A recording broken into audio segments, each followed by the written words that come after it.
The City of Dreadful Night by James Thompson. Read by Terence Craig. Part 5.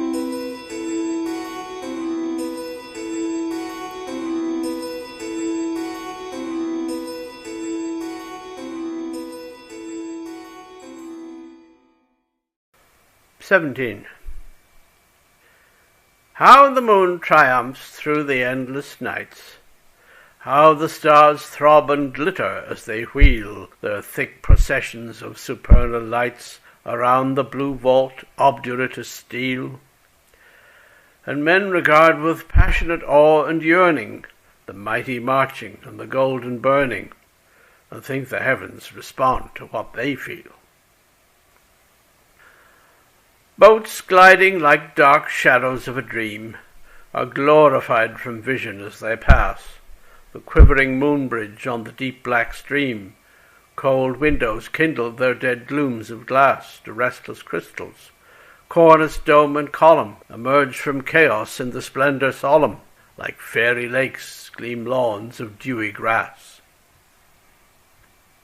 With such a living light these dead eyes shine, these eyes of sightless heaven, that as we gaze, we read a pity, tremulous, divine, or cold, majestic scorn in their pure rays. Fond man, they are not haughty, are not tender. There is no heart or mind in all their splendor.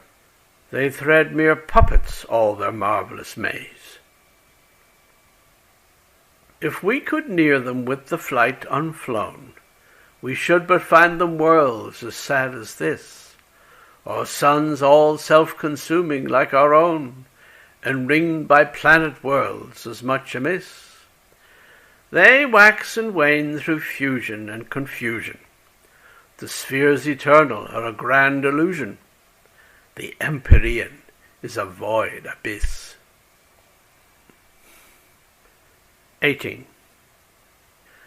I wandered in a suburb of the north, and reached a spot whence 3 close lanes led down, beneath thick trees and hedgerows winding forth, like deep brook channels, deep and dark and lown. The air above was wan with misty light. The dull grey south showed one vague blur of white. I took the left-hand path and slowly trod its earthen footpath, brushing as I went the humid leafage, and my feet were shod with heavy languor, and my frame down bent, with infinite sleepless weariness outworn. So many nights I thus had paced forlorn. After 100 steps I grew aware of something crawling in the lane below. It seemed a wounded creature prostrate there, that sobbed with pangs in making progress slow, the hind limbs stretched to push, the forelimbs then to drag, for it would die in its own den. But coming level with it I discerned that it had been a man, for at my tread it stopped in its sore travail and half turned, leaning upon its right, and raised his head, and with the left hand twitched back as in ire long grey unreverend locks befouled with mire. A haggard filthy face with bloodshot eyes, an infamy for manhood to behold. He gasped all trembling, "What, you want my prize? You leave to rob me, wine and lust and gold, and all that men go mad upon, since you have traced my sacred secret of the clue? You think that I am weak and must submit, yet I but scratch you with this poisoned blade, and you are dead as if I clove with it that false, fierce, greedy heart. Betrayed, betrayed. I fling this vial if you seek to pass, and you are forthwith shriveled up like glass." And then with sudden change, take thought, have pity on me, it is mine alone. If you could find, it would avail you naught. seek elsewhere on the pathway of your own. For who of mortal or immortal race the life track of another can retrace? Did you but know my agony and toil, 2 lanes diverge up yonder from this lane. My thin blood marks the long length of their soil. Such clue I left, who sought my clue in vain. My hands and knees are worn, both flesh and bone. I cannot move but with continual moan. But I am in the very way at last to find the long-lost broken golden thread which unites my present with my past. If you but go your own way. And I said, I will retire as soon as you have told whereunto leadeth this lost thread of gold. And so you know it not, he hissed with scorn. I feared you, imbecile. It leads me back from this accursed night without a morn, and through the deserts which have else no track, and through vast wastes of horror-haunted time, to Eden innocence in Eden's clime. And I, become a nursling soft and pure, an infant cradled on its mother's knee, without a past, love cherished and secure, which, if it saw this loathsome present me, would plunge its face into the pillowing breast, and scream abhorrence, hard to lull to rest.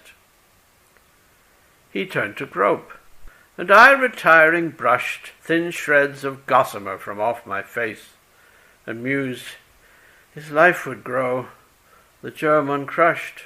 He should to antenatal night retrace, and hide his elements in that large womb, beyond the reach of man-evolving doom. And even thus, what weary way were planned to seek oblivion through the far-off gate of birth, when that of death is close at hand?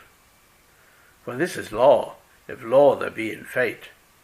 What never has been, yet may have its when. The thing which has been, never is again.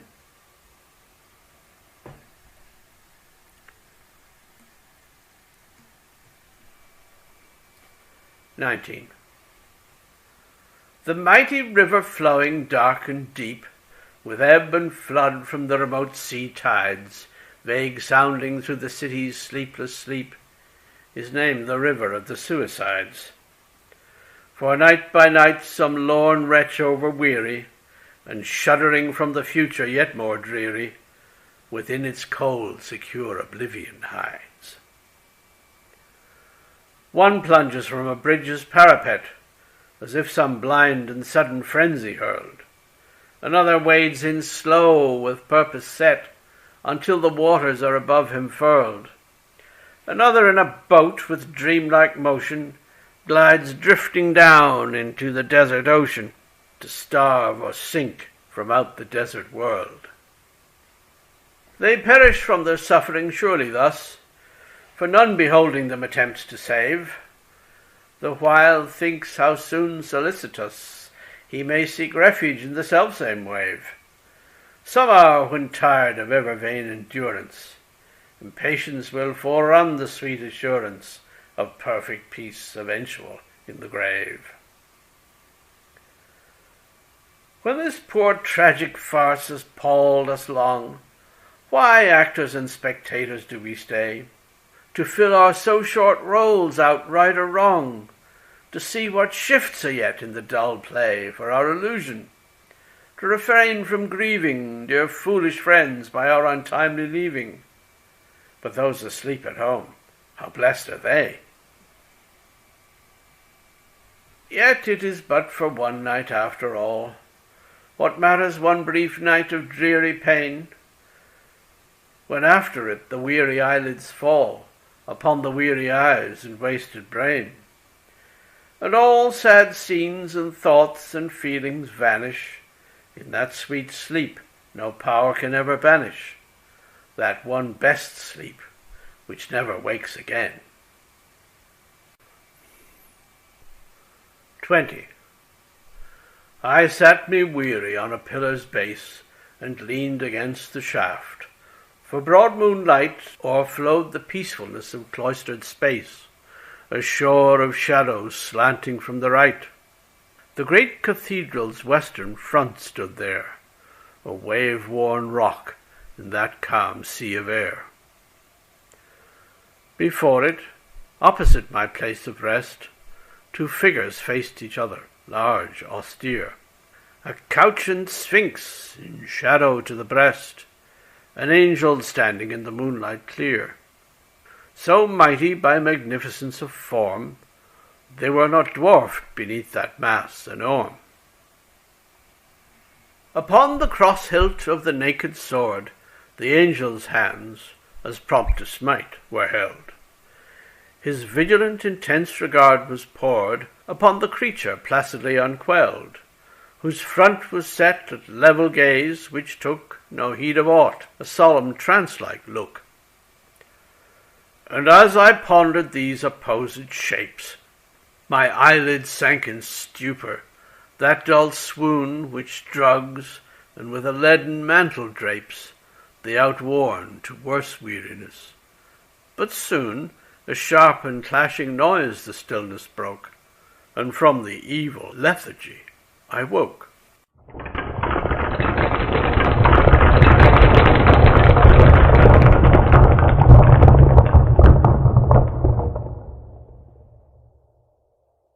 The angel's wings had fallen, stone on stone, and lay there shattered, hence the sudden sound.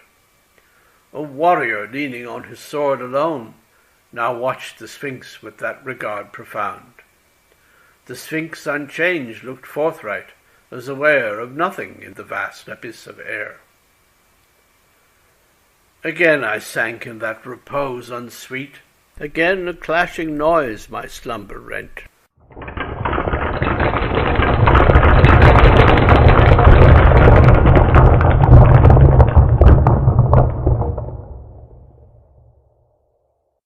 The warrior's sword lay broken at his feet. An unarmed man with raised hands impotent now stood before the Sphinx, which ever kept such mien as if open eyes it slept. My eyelids sank in spite of wonder groan. A louder crash upstartled me in dread.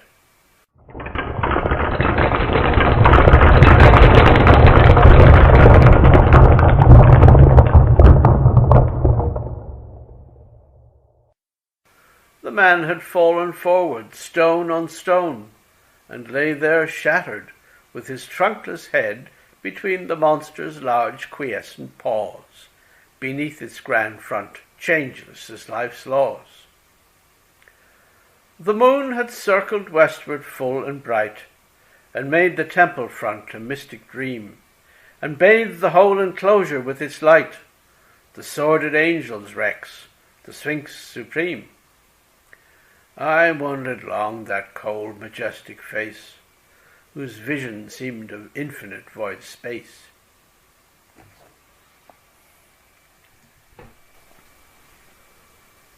"21. Anear the centre of that northern crest stands out a level upland bleak and bare, from which the city east and south and west sinks gently in long waves. Enthroned there, an image sits, stupendous, superhuman, the bronze colossus of a winged woman, upon a graded granite base foursquare. Low seated she leans forward massively, with cheek on clenched left hand, the forearms might erect, its elbow on her rounded knee. Across a clasped book in her lap the right upholds a pair of compasses. She gazes, with full-set eyes, with wandering in thick mazes of sombre thought, beholds no outward sight. Words cannot picture her, but all men know that solemn sketch the pure sad artist wrought 3 centuries and 60 years ago, with fantasies of his peculiar thought. The instruments of carpentry and science scattered about her feet in strange alliance with the keen wolfhound, sleeping undistraught.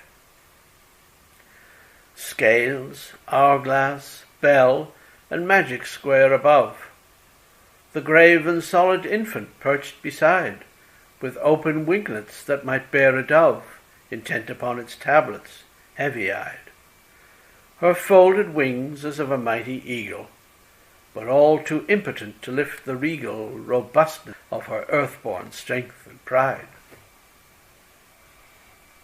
And with those wings, and that light wreath which seems to mock her grand head, and the knotted frown, forehead charged with baleful thoughts and dreams, the household bunch of keys, the housewife's gown voluminous, indented, and yet rigid, as if a shell of burnished metal frigid, the feet thick shod to tread all weakness down.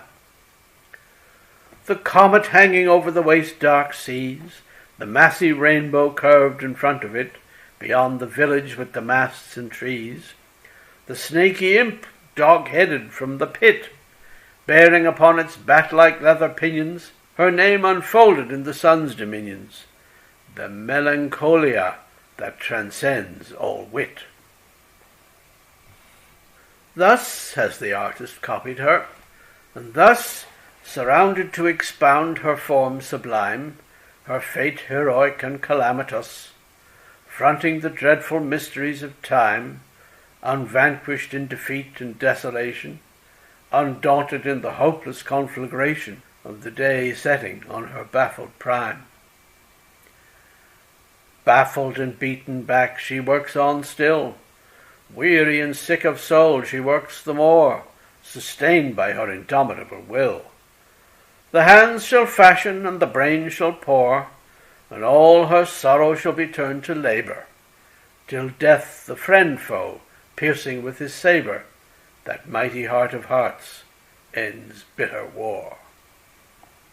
But as if blacker night could dawn on night, with tenfold gloom on moonless night unstarred, a sense more tragic than the defeat and blight, more desperate than strife with hope debarred, more fatal than the adamantine never encompassing her passionate endeavour, dawns glooming in her tenebrous regard. To sense that every struggle brings defeat, because fate holds no prize to crown success, that all the oracles are dumb or cheat, because they have no secret to express, that none can pierce the vast black veil uncertain, because there is no light beyond the curtain, that all is vanity and nothingness. Titanic from her high throne in the north, that city's sombre patroness and queen, in bronze sublimity she gazes forth over her capital of Teen and Threen, over the river with its isles and bridges, the marsh and moorland to the stern rock ridges, confronting them with a coeval mien. The moving moon and stars from east to west circle before her in the sea of air. Shadows and gleams glide round her solemn rest. Her subjects often gaze up to her there, the strong to drink new strength of iron endurance, the weak new terrors, all renewed assurance and confirmation of the old despair.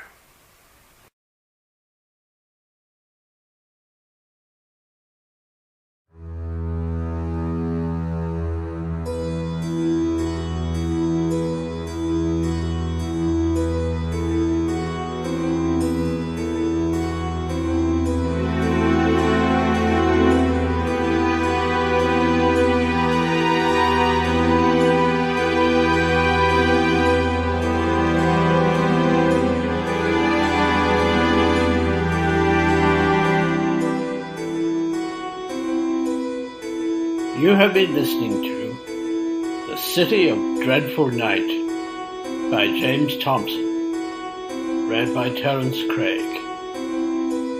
Part 5. This concludes the recording of all the cantos.